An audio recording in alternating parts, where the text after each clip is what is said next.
Welcome to Three Devs and a Maybe.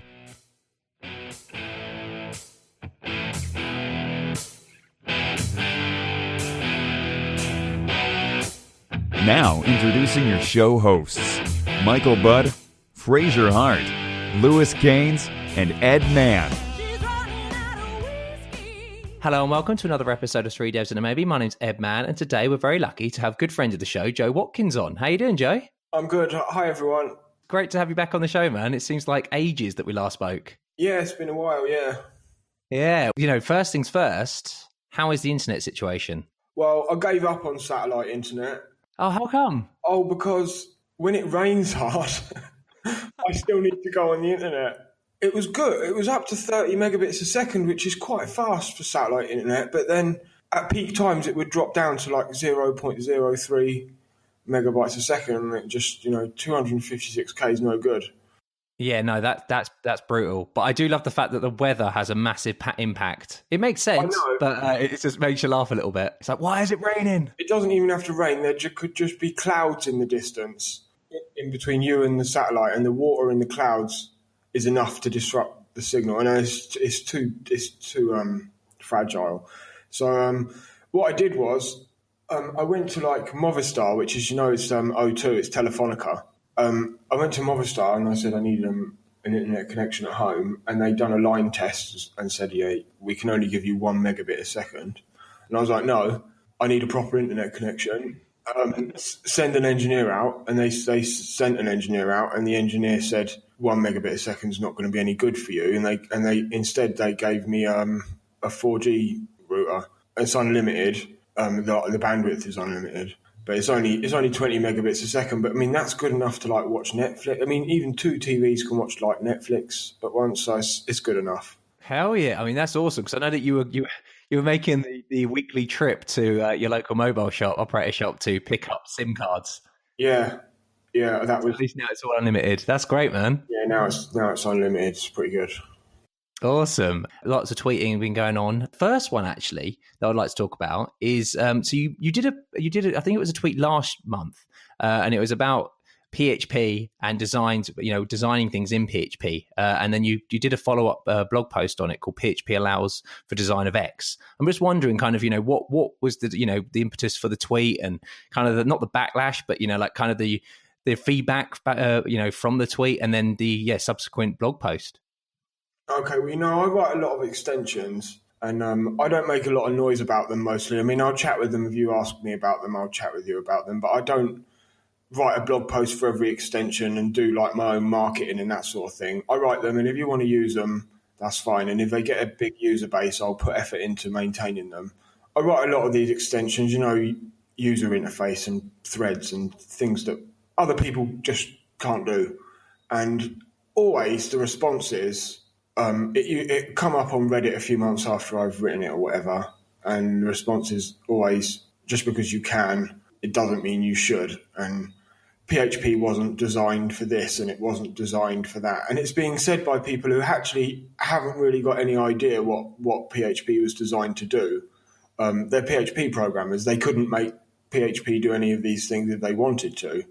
And it really annoys me. I know it seems a bit petty, but it really annoys me. I put a lot of effort into writing these extensions, and I think it's important to expand the horizons of PHP. I know that there is a large section of the community that rely on PHP for their living, and they don't have any other languages, and they don't have time to learn any other languages because they've got a real life, and they don't have time to sit down and read another 40 books or whatever. And I'm mindful of that when I'm writing these things. I just got so annoyed with people always saying, it wasn't designed for this and it wasn't designed for that I tweeted, probably in a bit of a bad mood. I see these threads come up on Twitter and I ignore them because I just think, well, whatever, take it or leave it. But then after the 100th time, I mean, anyone's going to lose patience. And I just completely concur. I just tweeted, stop saying PHP wasn't designed for X. It's a nonsense thing to say.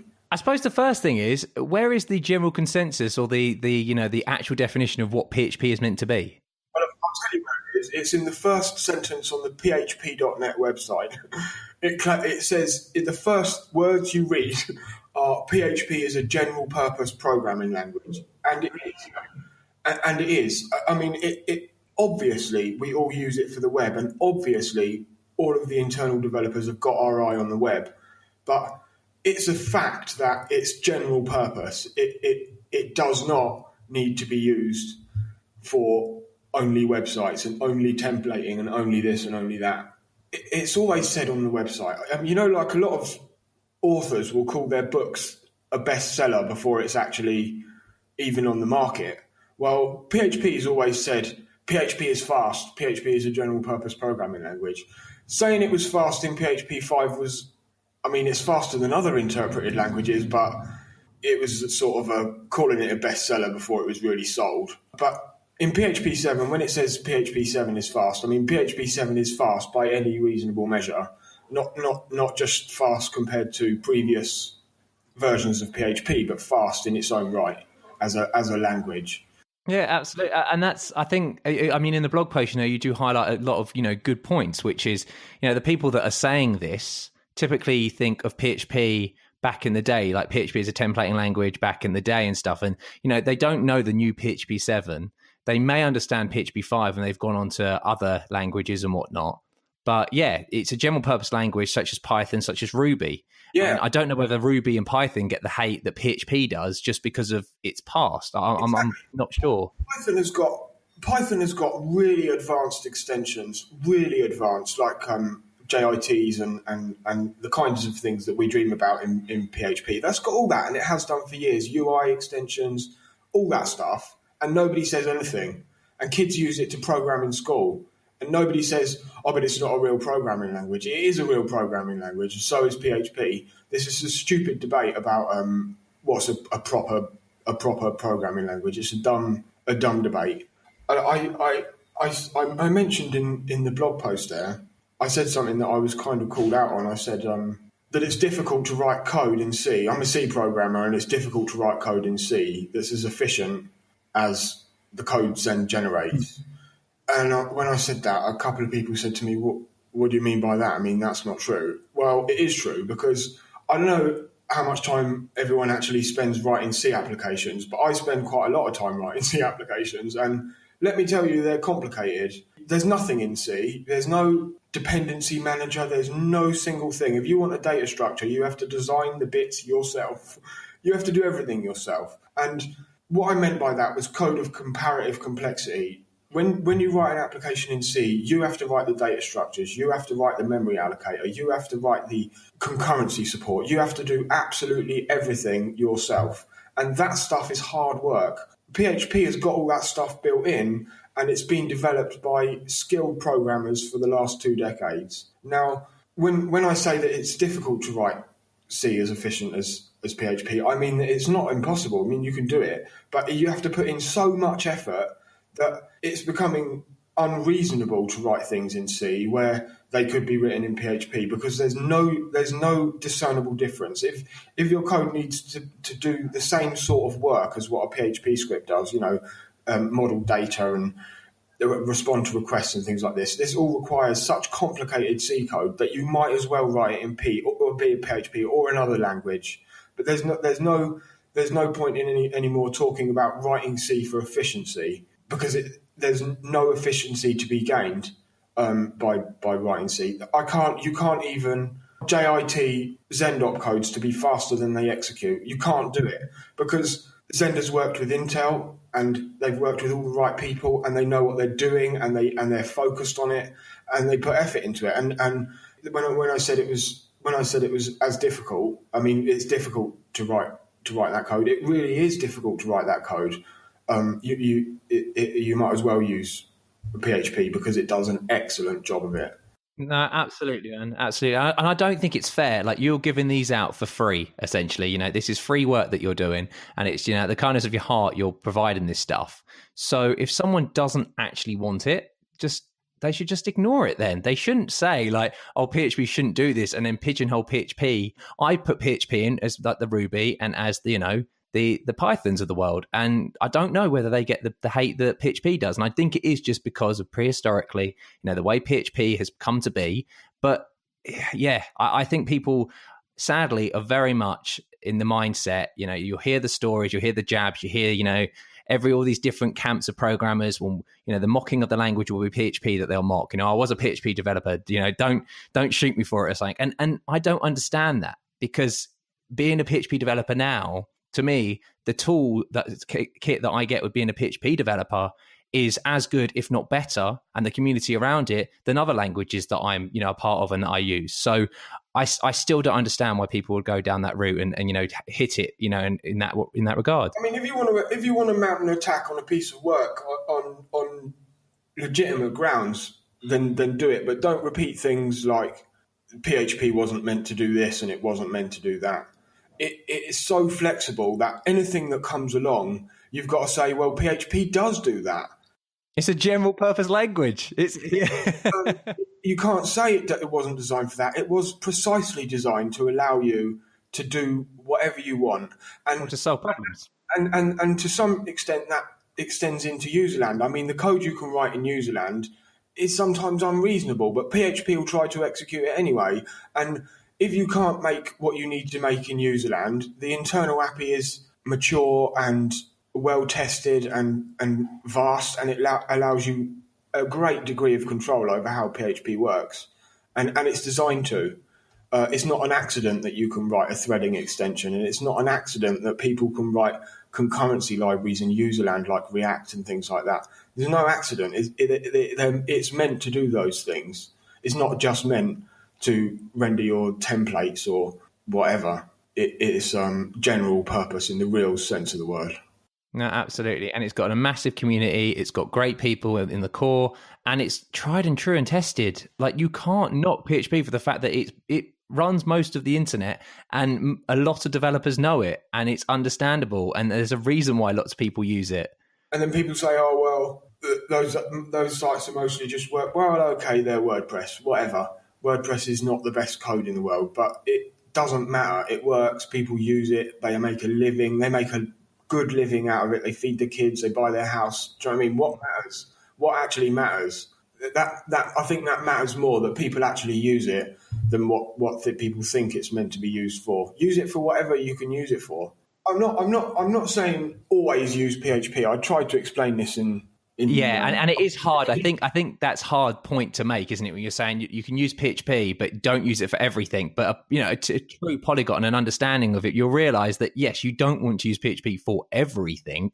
It's just it can be used. But like I said in the blog post, I consider myself polyglot. I write in whatever language you want me to write in, and when someone gives me a task, I don't immediately start at the worst language I know, which is JavaScript, incidentally, and work my way up to a suitable language. That's not how it works.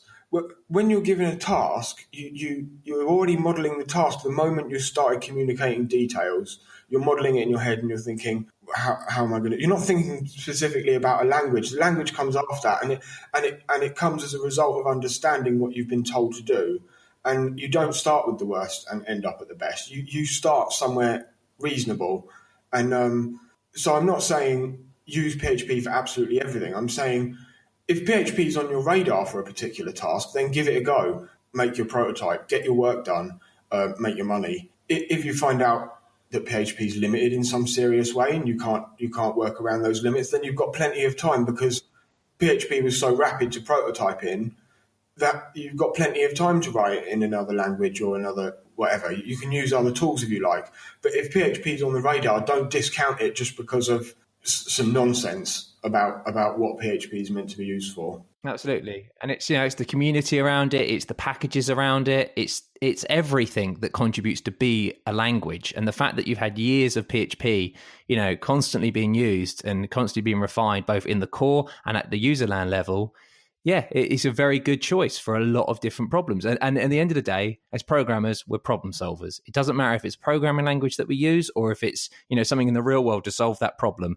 We're just using it as a toolkit, and it's a tool belt. And there are some languages that are more fit for certain things, but it only in the sense that, and I think you quite rightly did it in the blog post, saying it's very much domain specific, and it's specific on the fact that, okay, well, if I write my code in a very kind of new, fresh language, that's great. That's awesome. Maybe I'll get some nice features out of it. how will I maintain it? What developers will want to come and work on this code base? Maybe it will be completely gone in the, with PHP what you're getting. You understand that it's going to be around for a while. You understand the communities there. You understand that there are people who know the language and happily to adopt and use, work on your code base. Anyway, talking about some cool extensions though that you are working on and the work that you do, I personally, am very grateful for the work you do and the way that you'll be able to push this language forward. And one of them, which is just blowing my mind at the moment, is the concept of it's IDGB, so iDebugger. Would you mind explaining that for the audience then? What is iDebug? Okay, we already have Xdebug and PHP debug, and some IDEs have got their own proprietary debuggers for PHP. PHP debug I wrote quite a lot of, and it's great. Was that one of the first? Sorry, was that one of the first? That was along with Threads. That was one of the first things that you worked on in the PHP core, wasn't it? I can't remember, to be honest. it all melds together. Yeah, I think I'd had to go a fair few RFCs before I had enough knowledge to be able to write a debugger, I think, but I can't really remember. But we did write PHP debug, not just me, but me and another guy and another guy. And it literally has been me and another guy and another guy. I mean, PHP debug's been out for 4.5 years or something and has had 20 or 30 contributors, most of them very, very minor. Xdebug has been out for, I can't remember, I guess it's been 8.5 years or 9 years or something, and has had in the order of 50 contributors. Comparatively complex PHP projects such as PHP Unit or PHP Stan. PHP Unit's been out for the same sort of time as Xdebug has on GitHub and has had 342 contributors. Now, that's complicated software, PHP Unit, and so is PHP Stan. PHP Stan's been out for a couple of years and has had 70 contributors already. They both rely on the sort of knowledge you need to really manipulate PHP into doing what you want, which is what you have to be able to do to write a debugger. PHP debug's good, but it only really gets used for code coverage at the moment, and Xdebug is excellent, but it's very large and it slows down your code, and a lot of people find it difficult to set up. Well, iDebug is based on the idea that we can write almost all of a debugger in PHP. That's to say, the interface, or if you want remote protocol or whatever, the debugger itself, the engine, can be written in PHP. The bridge that actually allows you to manipulate Zend and disassemble PHP code, that has to be written in reasonably, it has to be written in C. So I wrote one extension called Inspector, which is a disassembler and debug kit, so it can set breakpoints and disassemble PHP code. And that's all you need to be able to write a debugger in userland. It provides everything you need to write really a quite advanced debugger. I haven't got that far with it yet, but there's no reason to think that it can't do all of the things that Xdebug does, bar profiling, because that's what makes Xdebug slow, actually, partly. So that's the idea. I want the debugger to be written in PHP because I want the talent of the community to write it. I don't want to. I'm good at doing the extension stuff, but I don't really have time to maintain a huge code base like a debugger. But between the community, between me and the community, and me and a couple of other core developers in the community, it's easily doable. And the kind of advantages you get out of that, I mean, assuming that Inspector becomes a de facto part of PHP installations, which is not unreasonable. Everyone's got Redis and Memcached, and none of those things are standard PHP installation stuff. So assuming that Inspector becomes widely disseminated, you'll be able to install a debugger with Composer, and that is remarkable because it means you have no setup when you Composer require the debugger and open and execute vendor bin iDebug. You're presented with a debugging interface which can auto-load all of your code and disassemble all of your code, and you can write your own commands because they're in PHP and they're really simple, and you can deploy this if you've got like a complicated team and you can bend it to your will. At the moment, a debugger, Xdebug or PHP debug is just a brute. The things it has are just a brute fact. You can't extend them. You can't add some feature to Xdebug or PHP debug unless you're a C programmer of the caliber of Derek or or one of the guys who worked on PHP debug with me. So that's the idea behind it. I want to push the actual innovation part of the debugger into userland and let the boring, complicated bits stay in C, but let the innovation be done by anyone who can write PHP. That's kind of the idea behind it. That is a very, very cool idea. And I think, it's one of to me, that is a winning idea that push, there is, as you say, there's a massive wealth of talent in the PHP userland kind of library space, open source space. And if you can push it into the language like PHP, which it can do this, and it is usable in this way, you get a lot of ideas that you never even thought of, innovation that you never thought of. And yeah, the best thing of all is you let other people deal with it as opposed to you, where you can deal with a very thin layer that, you can, mature and you can standardize on, and you can let other people build on top of. And yeah, I think that's a great way of, tackling it. What made you think of this idea then?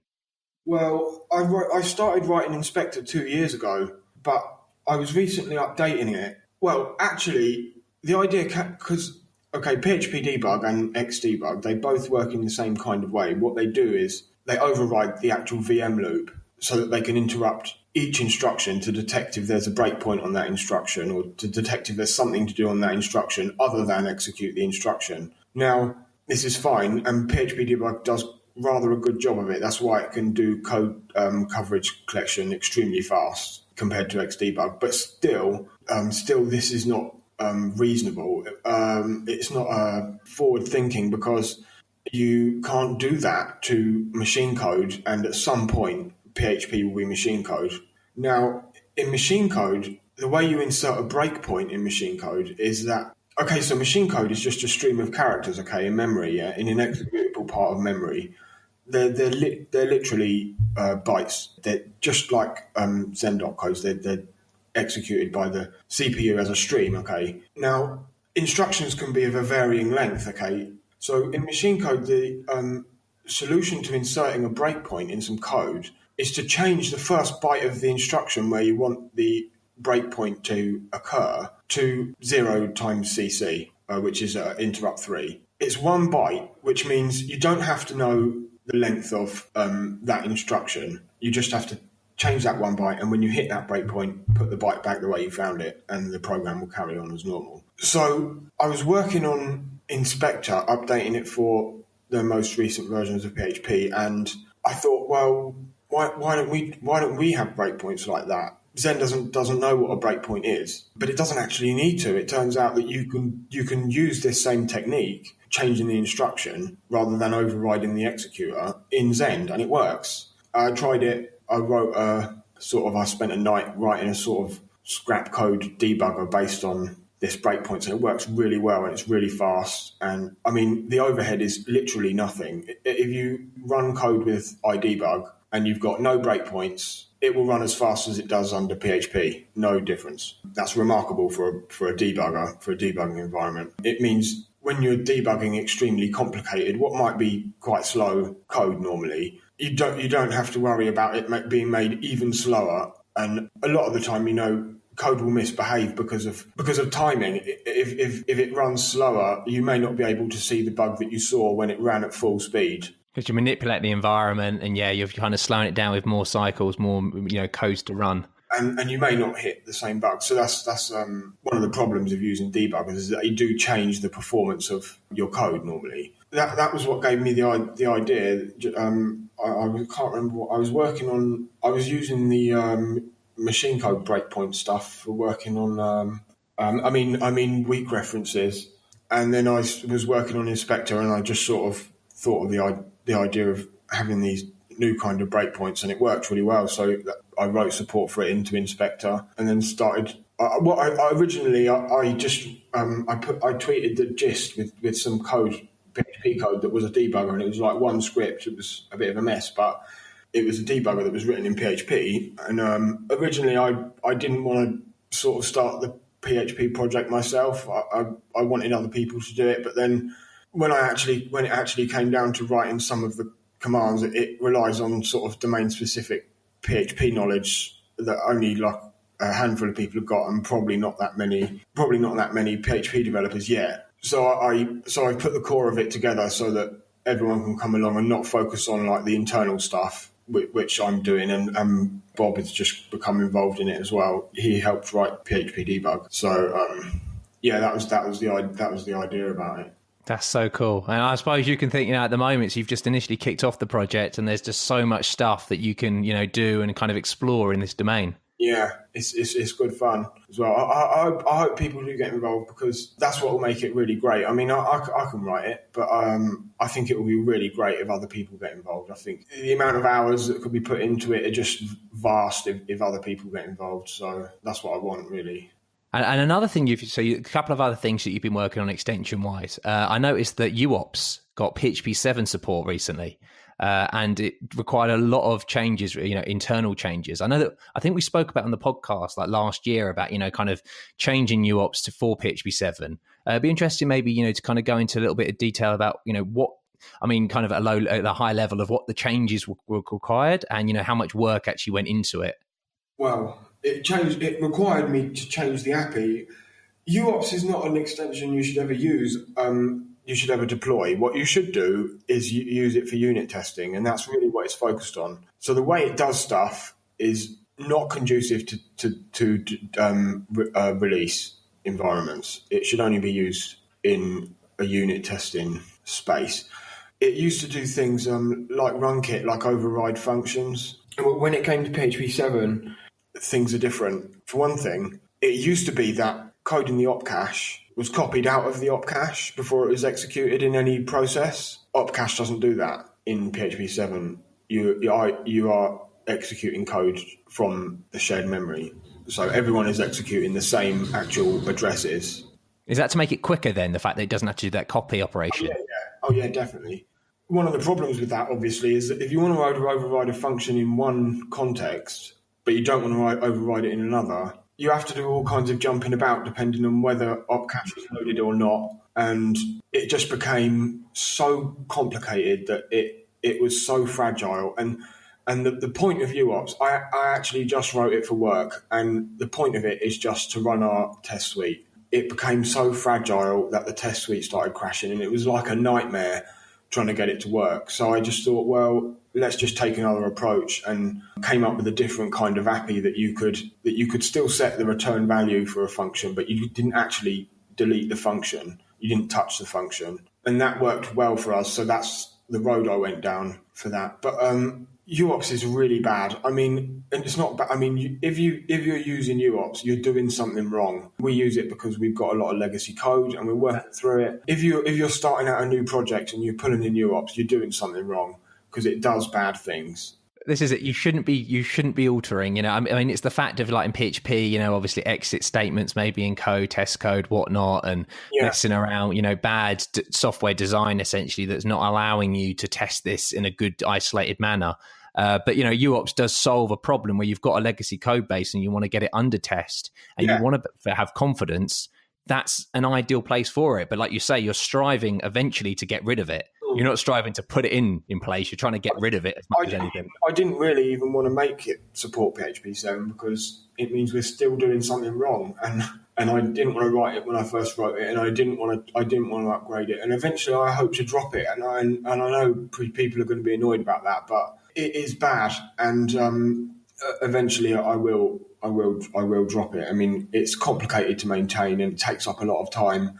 And I don't fancy the idea of making it work for PHP 8, whatever that looks like. So please don't use uopz. It's like, I've just done this work, but please don't use it, because I completely understand. It's a necessary evil, but it is an evil, and you should be aware that it's an evil. And I mean, some of the stuff it did, just to jump onto something else, actually, some of the stuff it did at first, it had a compose function to make classes at runtime, and I've actually borrowed that idea and made it into an extension that you could use in production for monkey patching and manipulating complex types, classes. And some of it's legitimate. One use for it would be aspect orientated programming. Another one might you could implement design by contract. Some of the good stuff still exists in Componator. That's really cool. There's actually, so one thing you did actually touch upon a bit earlier on actually is a new RFC that's up, which is weak references. It'd be really great maybe to get kind of some insight into that. Like, firstly, what is a weak reference? The history of weak references within PHP and like certain other PECL packages. Okay, well, when you create a variable that points to another variable or value, you've created a reference to it and you've increased its reference count by 1. That's in most cases, that's what you want. That's what you want. You want that variable not to go away while you have that reference to it. But in some cases, the fact that you have a reference to it should not prohibit the garbage collector from destroying the object just because you have a reference to it. The most obvious use case is with caching, where you want an object in a cache, but only for as long as it's reasonable. For as long as it's existing somewhere in the application, then you can access it. But you don't want the cache. You don't want the cache to be the place where the last reference exists, because it kind of defeats the purpose, doesn't it? Because if the cache is the only thing that's referencing it, why have you got it around in the first place? Yeah, in some cases, that's what you want. That's what a weak reference does. It allows you to take a reference to specifically an object in PHP, but it doesn't increase its ref count, so that if the engine needs to destroy it, it can still be destroyed. But all the while it's alive and reachable, you can reach it via the weak reference. That's what a weak reference is. So how do you dereference it then? Because like if you've got something that is a weak reference and then you try and access it and it's not there, will just the PHP throw or something? No, it will just return null. Ah, right. Cool. So you can then do some guards around it and stuff, so you know that this weak reference is available. Okay, so the existing API in PHP, is bad. It's got a valid method and a get method. So the idea being that, like you said there, you've got some guards and you do if uref valid or whatever, and then in your branch you've got some logic. But the problem is that between the call to valid and the next call, the object could be destroyed. You need an atomic action, don't you? You just need get. And then when you get, you assign the result of get to a value, that creates an actual reference. So that it can't be destroyed all the time that value exists. So in your guard, it just becomes var equals ref get. And then in your branch, you've got code using the variable. And if you want it to be destroyed explicitly, it will be destroyed by the normal scope rules of PHP, like when the function goes out of scope. But if you want it to be destroyed immediately, you just or you don't want to prohibit its you want to uninhibit its destruction immediately. You just unset the variable after you've done your logic with it. So that's how it works. That makes a lot of sense. And one thing you mentioned actually in the RFC is the fact that in PHP 7.3 that PECL package will just not work. What's the reasoning then behind that? And like, what is 7.3 doing differently? Each object has got a structure of handlers that tell the engine how to free it and how to, read a property or unset a property and all that stuff. On the object structure, these are declared constant. That means they're expected to be read-only. And then on a standard object, all standard objects share the same handlers. Before PHP 7.3, the standard handlers were not declared constant in their declaration, so that it's bad and relies on undefined behavior, but you can cast away constness and some compilers will manage it. But because in 7.3 we've actually declared that the standard handlers are constant, you can't change them anymore. It will segfault. They are read-only memory all the way. So, and it could have always, before 7.3, it relied on undefined behavior, casting away constness. And also, it could have crashed if just an extension had decided to declare its handlers constant. Each extension typically has its own set of handlers. So it could already be broken by various extensions, but 7.3 it will definitely break it. And it was always messy. The way it worked was to override these handlers, but that's really messy business, and it's got it had like a callback mechanism as well, which is just all can of worms. So the implementation for Zen is actually dead simple, really, really simple code, a few hundred lines of code.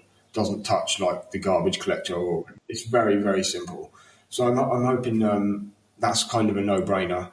That's awesome. We should say 7.3. So there's been a couple of release managers been announced for 7.3. So with 7.1 then, how long have you got left? Well, I'm on my own now because Davey just couldn't find the time to do it, and so I'm on my own. But I say I'm on my own. I mean, I've still got all the other release managers, but just until December actually, and then the year of security. But I can. You're off the hook.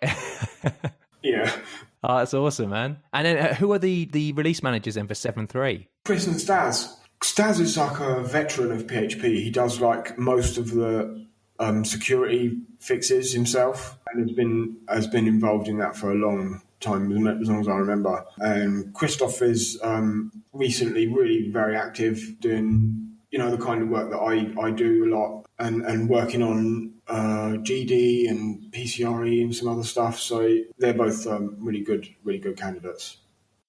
Is there any kind of discussion around PHP 8? People throwing it out there. I know that there already is an RFC that's been is awaiting implementation for PHP 8. Arrays starting with a negative index. Oh yeah, I remember that. There's no real talk of PHP 8 at the moment. We don't know what it's going to look like. We don't know what its big selling points are going to be. I don't think there's any. There's not going to be another NG anyway. If you kind of throw that out there, and it's just like, whoa, what the hell happened here?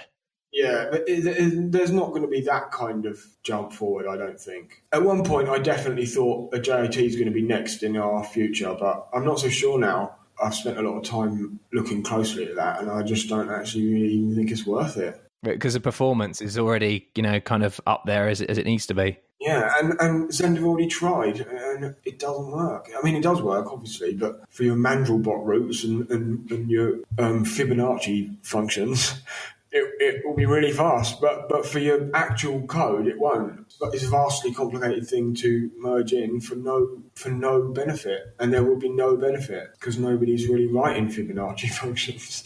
Maybe next it will just be probably type system improvements. Maybe someone will come up with a working generics patch or something like that, and we can base. I think, it's the generics, the comparables, those kind of things. Yeah, but I mean, whenever someone mentions generics now, I just tell them to shut up unless they've got a patch ready, because there's so much talk about it, and it doesn't really matter what words you say about it. It matters if you can write a patch that works. Then and exactly, I liked it in your blog post. It was STFU or code. Yeah. That's it. Yeah, at a certain point, it gets to that stage with ideas that get floated around on internals, and generics is definitely one of those. There's even an RFC for it, and the guy that wrote the RFC has got no intention or ability to write any implementation. He just wanted to start the conversation, which is fine, but it's gone on too long now, and it just wastes people's time to talk about how this thing should work when no one's actually working on it. And think about what that means. That means that the smartest people that work on PHP think that there's no point in working on it.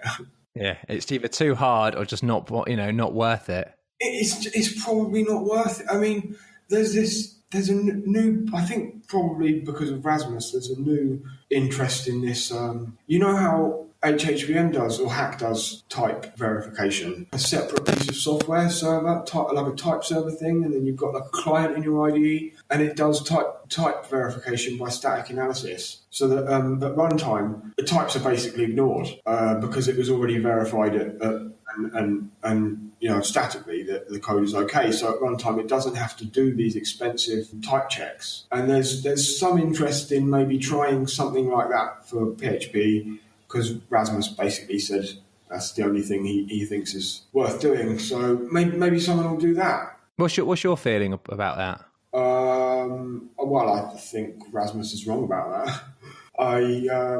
I think I'll happily spend the cycles on checking the correctness of code and let the performance of that not be the problem of the programmer. There is obviously more instructions in type checking, but what it buys you is so much that I disagree that they're not worth doing at runtime. I think they are worth doing at runtime. The efficiency of it is not the problem of the people using PHP. So, but I mean, I can be wrong, but so can he. Well, exactly. You could be wrong and right, both wrong or right, and this is it. And this is what's nice about, PHP is the fact that, we have a lot of different people that have different views on things, or similar views on things, and they merge together to make something that's, greater than a single. It's the sum of their parts. I mean, I would like. I'd be interested in reading the implementation of this other type of, this static analysis based type verification. That would be interesting to read and maybe even work on. But I think some things should be done. You'll be able to do that. You will be able to do it, but will it be as robust as and reliable as runtime type checking? Will it be developed in line with the core? Will we have our eye on that from internals and or not? Or would it just be better to extend internals and then spend time making it as fast as we can? And we can do that. We can make code fast. So I think we should. That's awesome. And then finally, there is another extension that you're working on that was very interesting. It's a CommonMark extension in PHP 7.